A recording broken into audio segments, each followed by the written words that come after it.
En la Franja de Gaza, solo este martes los ataques israelíes matan a 100 personas. Se espera que esta tarde el Consejo de Seguridad de la ONU vuelva a votar sobre una petición de alto el fuego ante la posibilidad de un nuevo veto de Estados Unidos. En Francia, después de la alianza entre el gobierno de Emmanuel Macron y la extrema derecha de Marine Le Pen, el Senado valida la reforma migratoria que facilita expulsiones y resta derechos a las personas migrantes. El texto queda ahora en manos de la Asamblea Nacional. Y Andrés Manuel López Obrador asegura que México va a impugnar la nueva ley migratoria del estado de Texas. Ayer el gobernador Abbott firmó un texto que permite a agentes estatales detener y deportar a personas en situación irregular. Buenas tardes y bienvenidos a las noticias de France 24 en español. Soy Rosa Pérez Masdeu y es para mí un gusto acompañarlos. Iniciamos en la Franja de Gaza porque los ataques israelíes han matado a 100 personas solo este martes. Por otro lado, el ejército de Israel ha devastado el hospital Al-Ali, uno de los últimos que funcionaba en el norte del enclave. Y según informó el director del centro a la agencia AFP, las tropas israelíes atacaron y detuvieron a personal médico y también a pacientes que se encontraban en las instalaciones. La OMS ha denunciado repetidamente las ofensivas de Israel contra hospitales, zonas protegidas por el derecho internacional. Familias diezmadas y devastadas por el dolor, a merced de los bombardeos israelíes. Según las autoridades de Hamas, al menos 20 palestinos murieron el martes por la mañana, producto de un ataque contra un edificio en Rafah. Entre ellos, el periodista gazatí Adel Sorov y al menos 4 niños. A las 2 de la madrugada nos despertamos con el tejado de nuestra casa sobre la cabeza. La gente nos sacó de entre los escombros, pero perdí a 2 de mis nietos. Aisha tiene 2 semanas. Aún no la habíamos registrado, ni siquiera tiene certificado de nacimiento.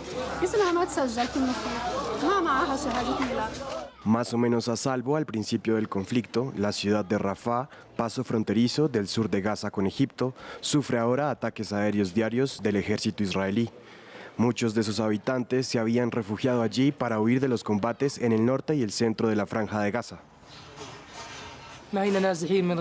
Somos desplazados de la ciudad de Gaza. Vinimos aquí. Nuestras casas están allí, en el distrito de Siná. Fueron destruidas. Así que vinimos aquí. Pero en todas partes en Gaza hay bombardeos. No hay ningún lugar seguro. Se podían ver columnas de humo en el cielo de Han Yunis, en el sur, como aquí en el norte.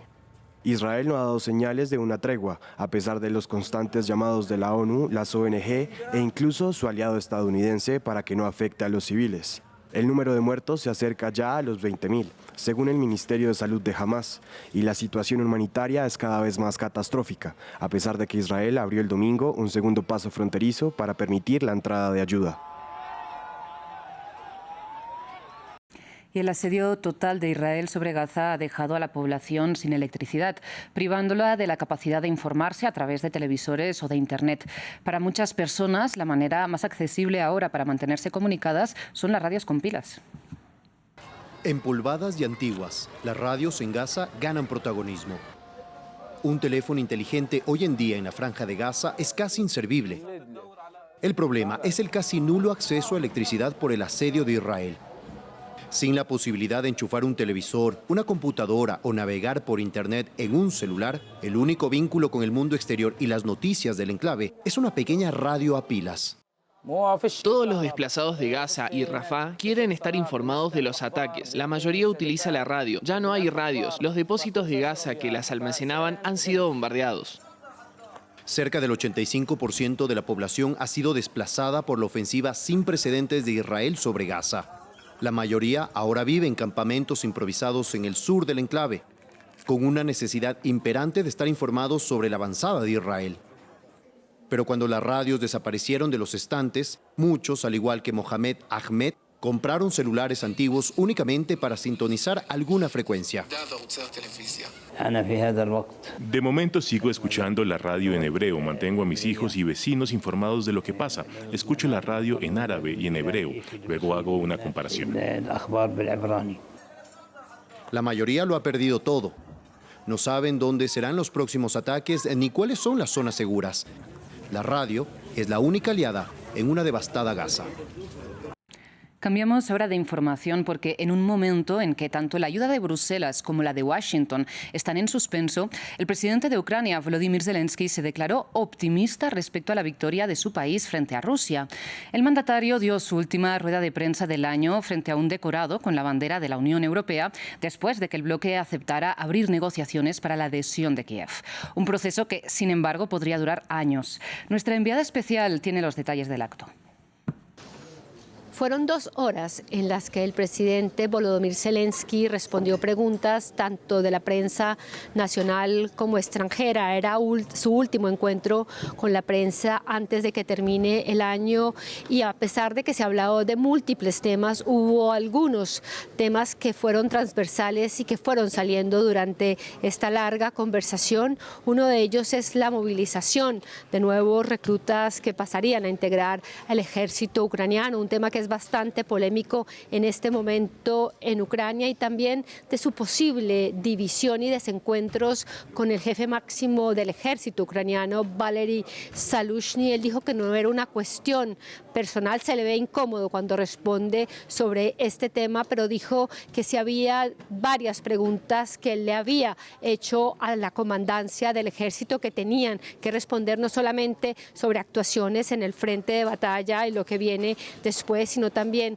con esta movilización de reclutas. También habló de la ayuda que no llega tanto de Estados Unidos como de la Unión Europea, de esos más de 60.000 millones de dólares y 50.000 millones de euros que están por aprobarse tanto en Washington como en Bruselas. Sin embargo, él dijo que terminaría por ser optimista y él es bastante claro en decir que no cree que Ucrania vaya a perder la guerra. Habla de temas también diversos como la producción de drones y la importancia en el futuro de esta guerra, y dice que no va a decir cuáles son los planes para el futuro, como sí fue al comienzo del año pasado cuando se hablaba constantemente de una contraofensiva que, como ya sabemos al día de hoy, fue un fracaso.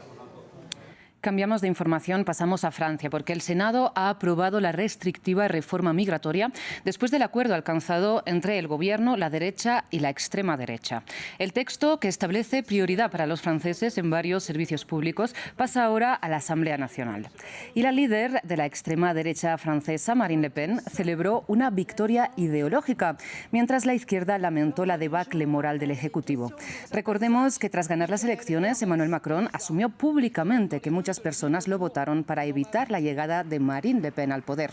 Escuchemos ahora la defensa de la primera ministra. La extrema derecha es el rechazo a los extranjeros, por principio, porque son extranjeros.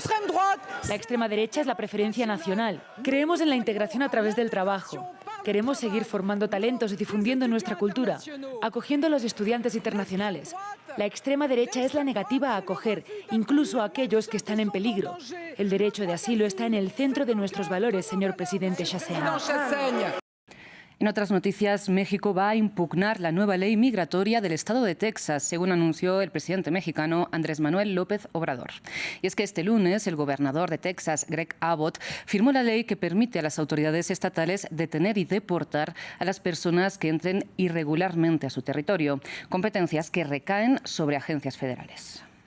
Se está haciendo ya un trámite en Relaciones Exteriores para impugnar esta ley y además nosotros vamos a estar siempre en contra de estas medidas.